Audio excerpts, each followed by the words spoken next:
سلام عليكم. انفجار غامض بشفشاون يخلف قتيلاً و3 إصابات حرجة.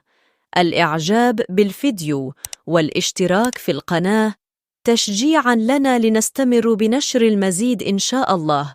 خلف انفجار سمع دويه ليلة الجمعة في سقوط قتيل و5 مصابين، 3 منهم إصابتهم حرجة، بقبيلة بني بوزرة سيدي ميمون بوحمد بالقرب من جماعة السطيحات التابعة إدارياً لإقليم شفشاون. ووفق مصادر محلية فقد كان الضحايا يحفرون بئراً بحثاً عن الماء.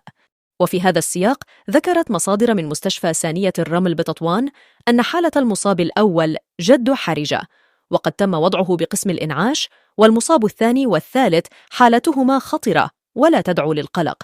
أما المصاب الرابع فهو طفل في ال10 من عمره أصيب بكسر على مستوى اليد، والمصاب الخامس حالته عادية ولا تدعو للقلق.